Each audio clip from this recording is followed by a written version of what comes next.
Hello students. तो हमने पिछली क्लास में कुछ इंट्रोडक्टरी कंपोजिट फंक्शंस के बारे में इंट्रोडक्शन पढ़ा था, कुछ बेसिक बातें की थी, कंपोजिट फंक्शन को डिफाइन किया था, कुछ प्रश्न भी हमने हल किए थे। आज हम उससे आगे का कुछ देखते हैं। तो आज के लेक्चर की शुरुआत हम कुछ दो तीन थ्योरम हैं कंपोजिट फंक्शन से संबंधित, उनको सत्यापन करने से शुरुआत करेंगे और उसके बाद हम प्रश्नों पर चलेंगे। पाठ्य पुस्तक की जो प्रश्नमाला है उसके प्रश्न हल करेंगे।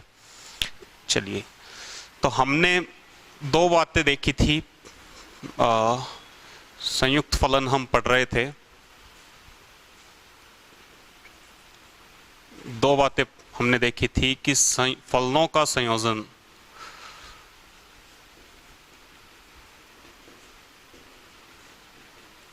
क्रम विनिमय नहीं होता। ये हमने प्रूव किया था। हमने कुछ उदाहरण दिए थे जिनकी सहायता से हमने ये दिखाया था कि फलनों का संयोजन क्रम विनिमय नहीं होता। दूसरी प्रमेय हमने सिद्ध की थी कि फलनों का संयोजन सहचारी होता है या साहचर्य नियम का पालन करता है। साहचर्य नियम का पालन करता है। हमने दिखाया था कि मान लीजिए आपके पास तीन फलन हैं। एक f है a से b में परिभाषित, g है b से c में, और h है c से d में।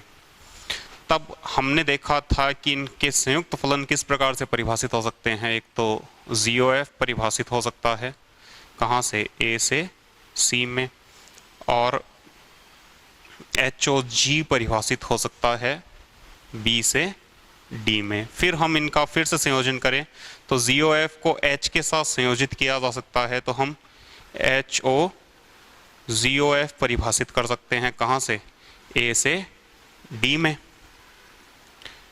और साथ ही साथ हम इसका संयोजन इस F के साथ कर सकते हैं। किस तरीके से, HOGOF। ये भी कहाँ से कहाँ होगा, A से D में। तो हम देख रहे हैं कि इन दोनों फलनों के प्रांत और सह प्रांत समान हैं। साथ में हमने प्रूव किया था कि HOZOF x बराबर है HOZOF x के। ये हमने पिछले लेक्चर में सत्यापित किया था, दिखाया था। तो यहाँ पर हमने दिखाया कि ये दोनों फलन जो हैं ये तुल्य हैं, समान हैं, और इसलिए फलनों का संयोजन साहचर्य गुणधर्म का पालन करता है, साहचर्य नियम का पालन करता है। इससे आगे बढ़ते हैं।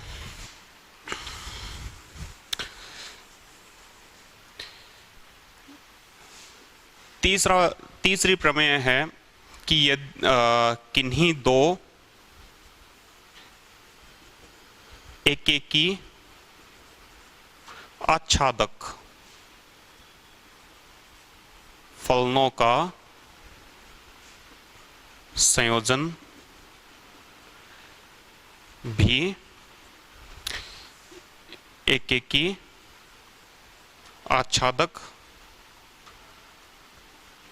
होता है। तो इस प्रमेय को हम प्रूव करें। मान लेते हैं कि हमारे पास दो फलन है, एक f है a से b में, a से b में, और दूसरा z है b से c में। और हम ये भी मान लेते हैं कि f और g दोनों एकेकी आच्छादक है। जैसा हमें कथन में कहा गया है कि दो एकेकी आच्छादक फलन हैं, तो हमने दो एकेकी और आच्छादक फलन f और g परिभाषित किए, जिनका संयोजन, तो हमने इनके प्रांत और सहप्रांत इस प्रकार से लिए कि इनका संयोजन किया जा सके। तो संयोजन करेंगे तो हमें फलन मिलेगा। कौन सा फलन मिलेगा, ZOF। कहाँ से कहाँ, तो हम देख रहे हैं कि ZOF कहाँ से मिलेगा, f के प्रांत से g के सह प्रांत में। तो ZOF परिभाषित किया जा सकता है, हमें दिखाना है कि ZOF कैसा है। ZOF भी एक एक ही आच्छादक है। तो हम दो भाग में इस कथन को प्रूव करें। पहले हम दिखाएं कि GOF जो है ये एक एक ही है, और फिर दोबारा हम दिखाएंगे कि ये आच्छादक है। तो एक एक ही दिखाएं। तो माना कोई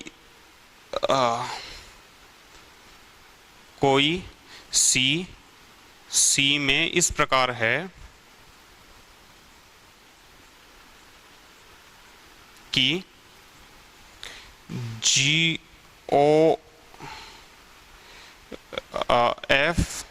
किन्हीं A और B जो कि A में है के लिए ZOF A भी C है और ZOF B भी C के बराबर है।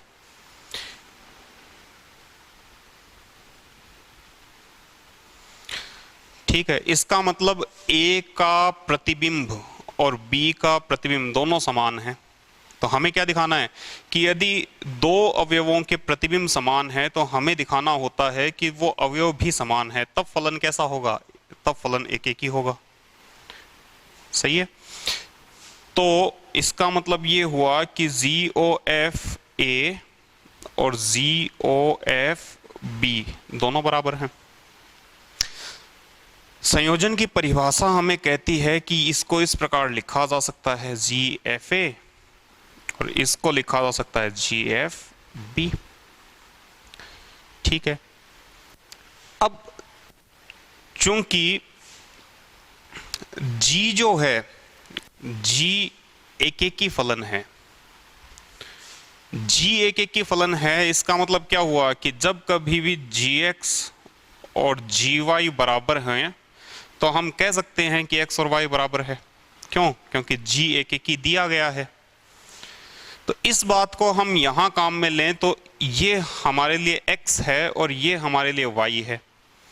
तो ZX बराबर ZY हमारे सामने हो तो हम लिख सकते हैं कि X मतलब FA और Y मतलब FB ये भी समान है। किस कारण से? क्योंकि Z कैसा है, G एक एक ही है।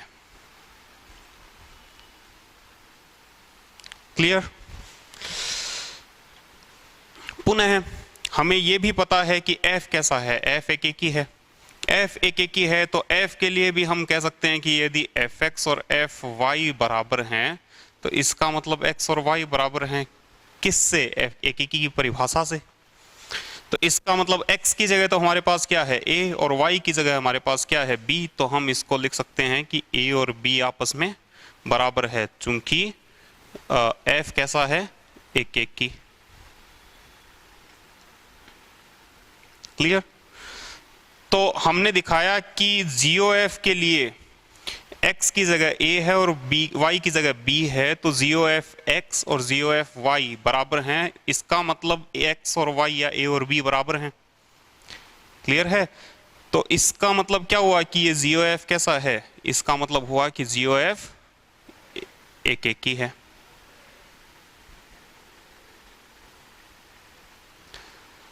क्लियर?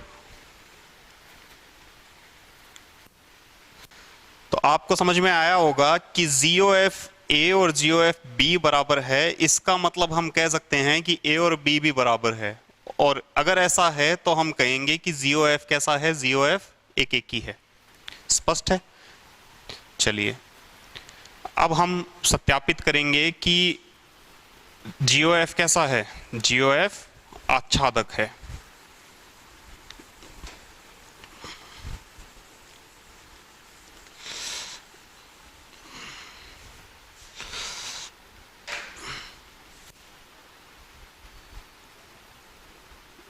आच्छादक। तो हमें दिखाना है कि ZOF आच्छादक है। इसका मतलब हमें क्या दिखाना है, GOF को आच्छादक दिखाना है।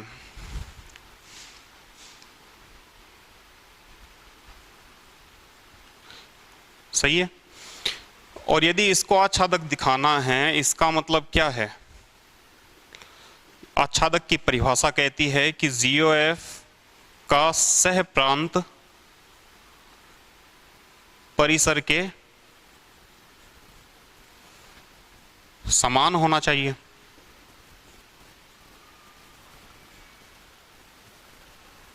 स्पष्ट है। आच्छादक की परिभाषा यही तो है कि कोई फलन f आच्छादक होगा, f आच्छादक होगा यदि f का सह प्रांत और परिसर समान हो। यही तो परिभाषा है। तो इस परिभाषा के हिसाब से हमें दिखाना है कि ZOF का सह प्रांत और परिसर कैसे हैं, समान है। तो मान लेते हैं कि ZOF के सह प्रांत में कोई C है, कोई अवयव है, माना C बिलोंग्स टू C, कोई अवयव है C में, सह प्रांत में, है ना, सह प्रांत C है, C में हमने कोई एक अवयव लिया।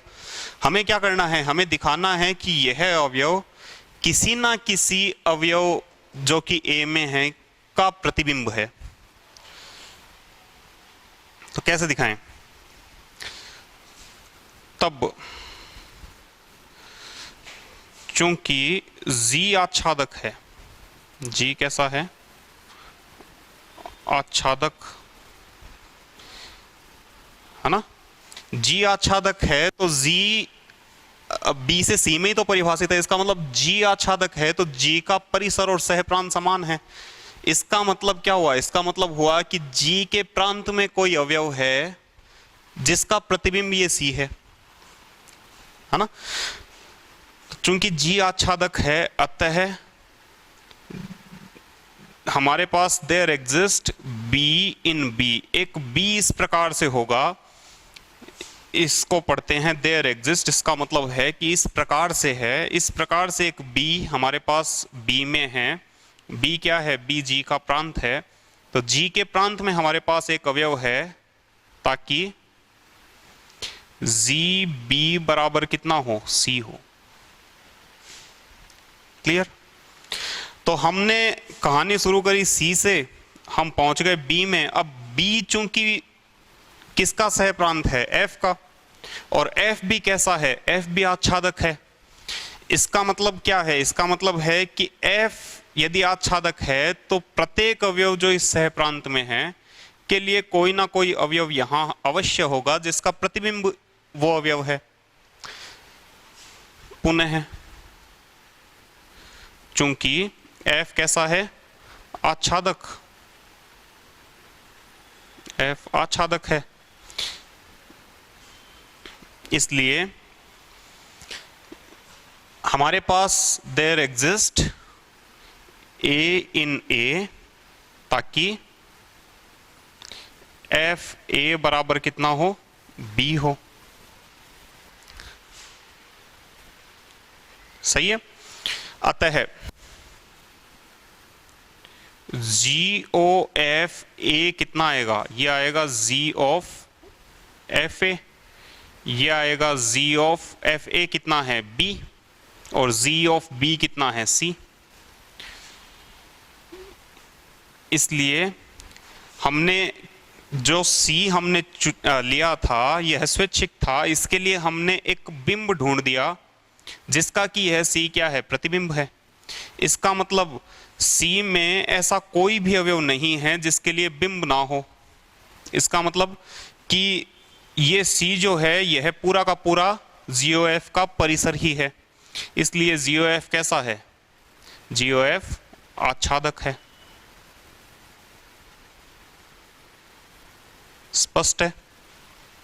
तो हमने पहले दिखाया कि ZOF कैसा है, ZOF एकेकी है, और अब हमने दिखाया कि ZOF आच्छादक है। इसका मतलब दो एकेकी और आच्छादक फलनों का संयोजन कैसा होता है, एकेकी आच्छादक होता है। यही हमारा प्रमाण है। ठीक है, चलिए अब हम कुछ प्रश्नमाला के प्रश्न हल करेंगे।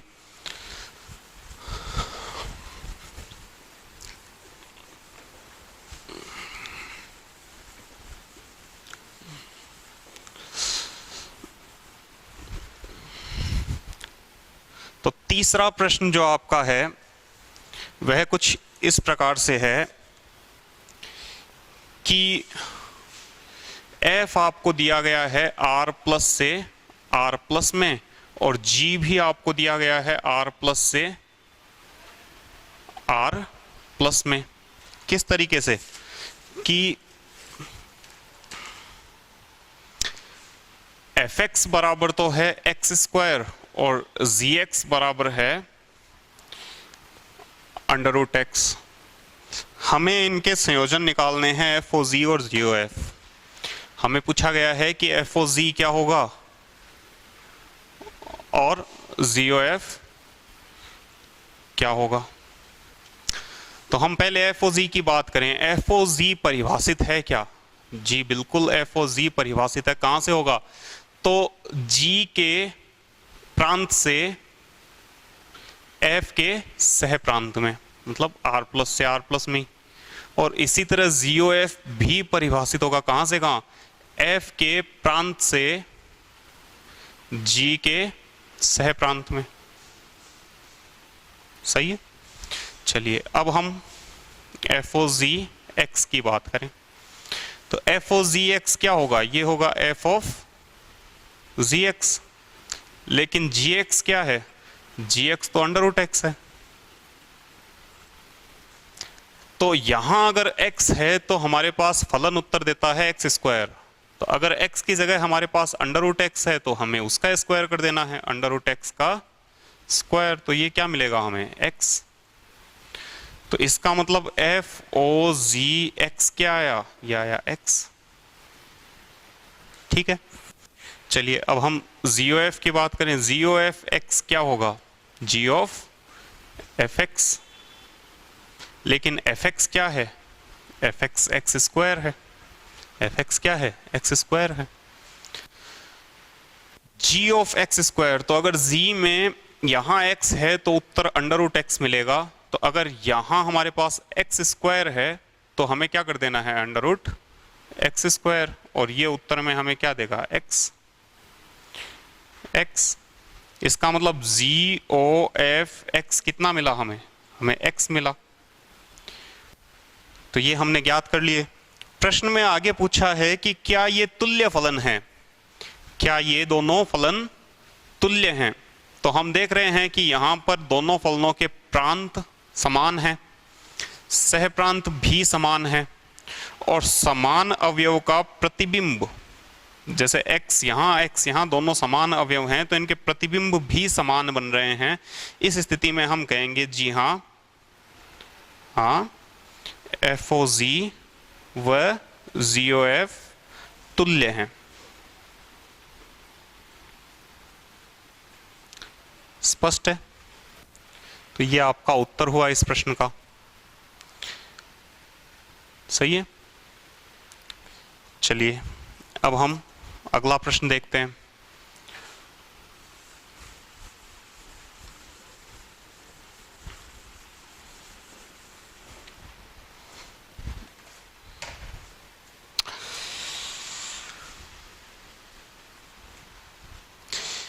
एफ और जी दो फलन हैं आर से आर में।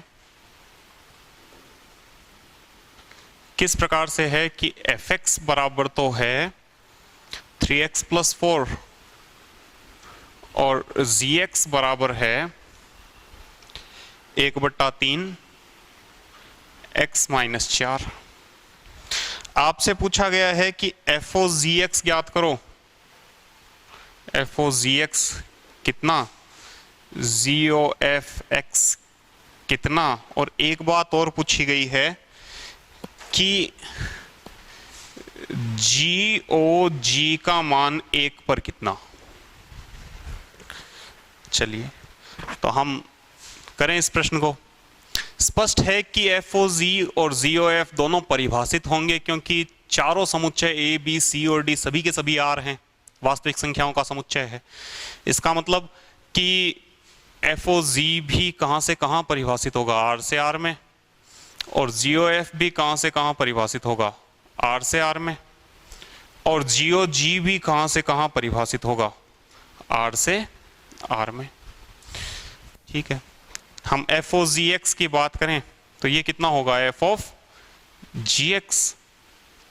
लेकिन जी एक्स क्या है? जी एक्स है 1/3 x माइनस 4। तो हमें क्या करना है, fx में जहां कहीं भी x है उसकी जगह ये लिख देना है। तो अगर मैं ये लिख दूं तो क्या आएगा, 3 गुणा 1/3 x माइनस 4, x की जगह मैंने ये लिख दिया, और प्लस 4। तो ये कितना हुआ, 3 से 3 कैंसल, x माइनस 4 प्लस 4 बराबर x। तो हमारे पास FOZ x कितना आया, x। फिर हम GOF की बात करें तो ये कितना होगा, G ऑफ fx। मतलब G में हमें क्या लिखना है, fx क्या है, fx है 3x प्लस 4,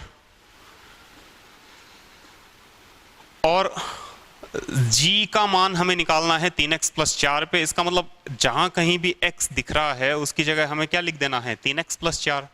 तो ये कितना हो गया, 1/3 3x प्लस 4 माइनस 4।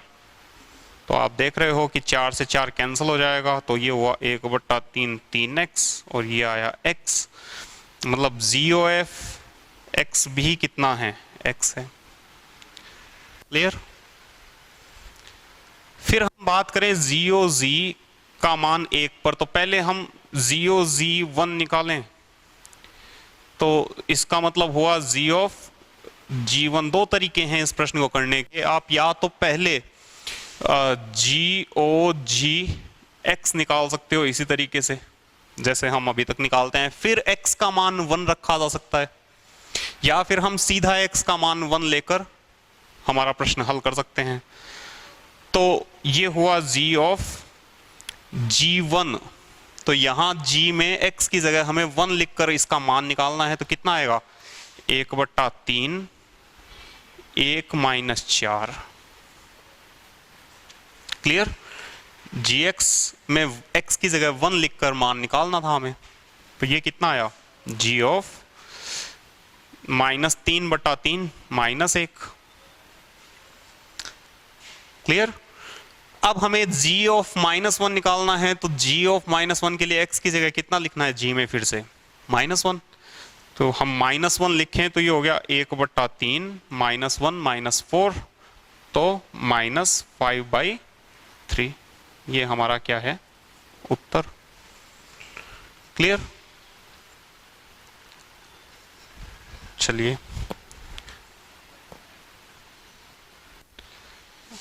आगे बढ़े।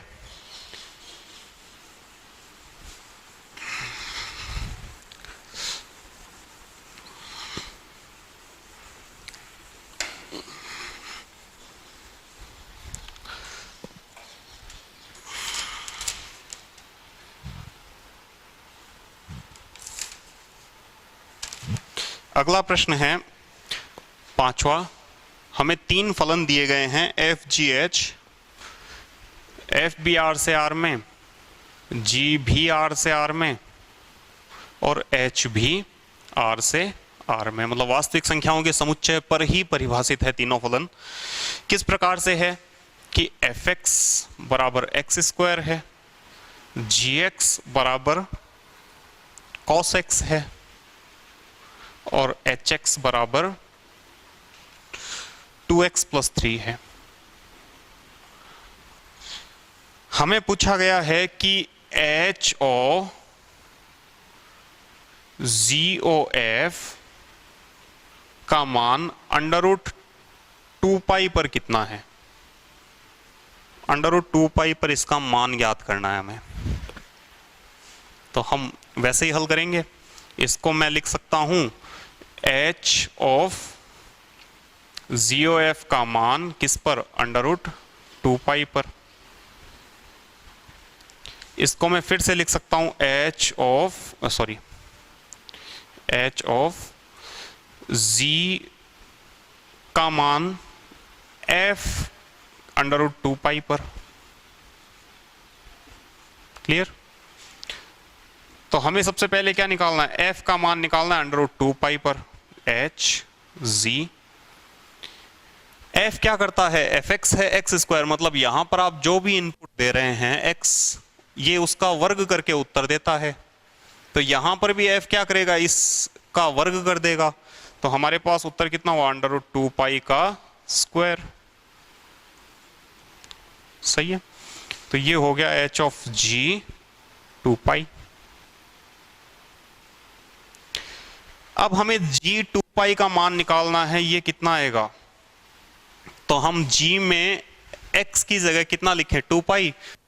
g क्या कर रहा है? जब आप इसको इनवर्स देते हो तो ये उसका कोस लगाकर उत्तर देता है। तो जब हम यहां पर 2 पाई रखेंगे तो ये हो जाएगा cos 2 पाई। cos 2 पाई का मान कितना होता है? 1। तो ये हमारे पास हुआ h ऑफ 1। cos 360 का मान कितना? 1। क्लियर? तो अब हमें क्या करना है? h1 का मान निकालना है, मतलब h में x की जगह कितना लिख देना है? 1। तो ये उत्तर देगा उसका दोगुना करके और 3 जोड़कर, मतलब टोटल फाइनल आंसर कितना हुआ? 5। तो हमारे पास HO ZOF √2 पाई पर कितना आया? 5। ये हमारा उत्तर। क्लियर? तो आपको समझ में आया होगा इस प्रश्न में कि HO ZOF √2 पाई कितना है? 5। चलिए आगे बढ़ते हैं। पाठ्य पुस्तक का छठा प्रश्न।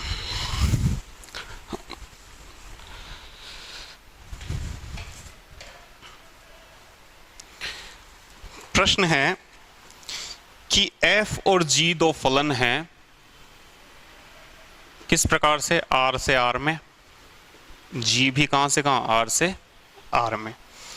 fx कितना है? fx है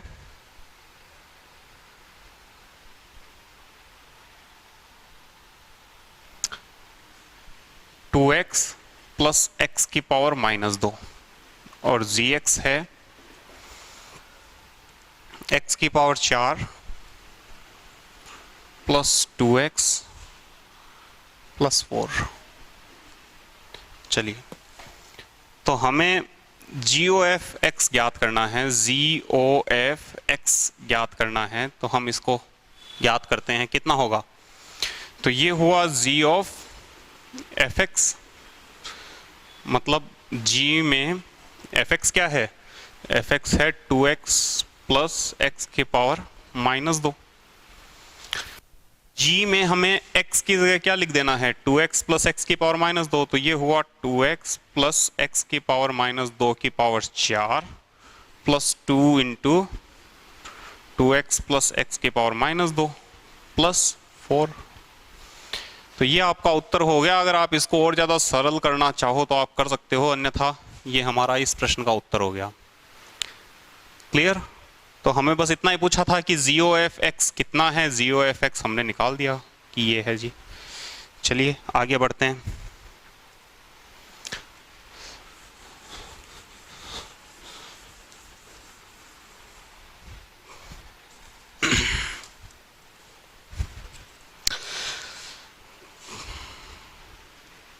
सातवां प्रश्न है कि a बराबर 1 2 3 4 है। f r से r में परिभाषित है, किस प्रकार से? कि fx बराबर x² plus 3x plus 1। g r से r में परिभाषित है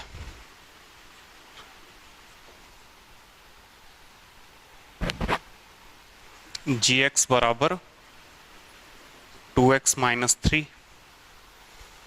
हमें सभी ज्ञात करने हैं, हमें 4 ज्ञात करने हैं। FOG x कितना? GOF x कितना?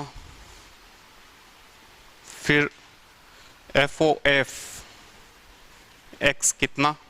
और ZOG x कितना? ये चारों संयुक्त फलन हमें ज्ञात करने हैं। चलिए हम करते हैं। इस a की तो कहीं कोई आवश्यकता ही नहीं है, हमें f और g दिए गए हैं, ये पर्याप्त है जानकारी। f और g x तो हमें पता है कि यह फलन जो है यह भी r से r में ही परिभाषित होगा, किस प्रकार से? f of gx।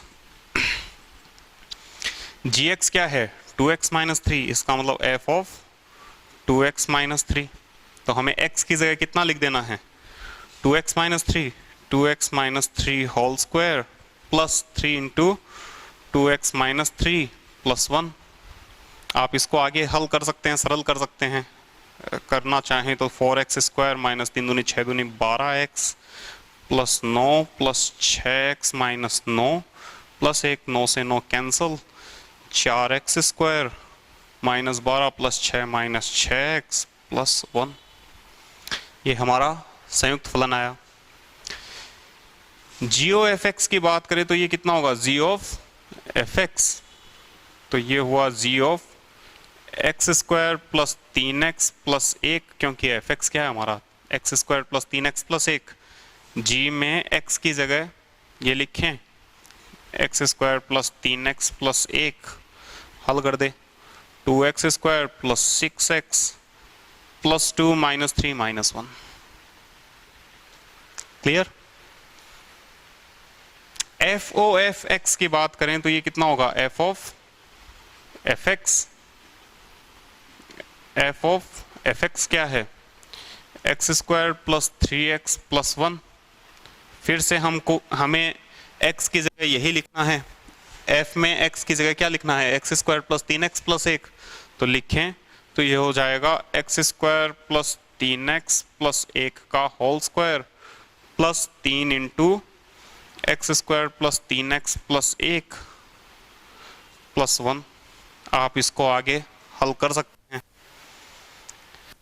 इसी प्रकार GOG भी निकाला जा सकता है। ये कितना होगा, G of GX, G of GX कितना है, 2x माइनस 3, और G में फिर x की जगह कितना लिखना है, 2x माइनस 3, तो 2 into 2x minus 3 minus 3, 4x minus 6 minus 3 minus 9। Clear. तो ये हमारी प्रश्नमाला 1.1 के 7 प्रश्न। अगले वीडियो में हम देखेंगे प्रश्नमाला 1.2, शुरुआत करेंगे प्रतिलोम फलन को परिभाषित करेंगे और उससे संबंधित जानकारी। धन्यवाद।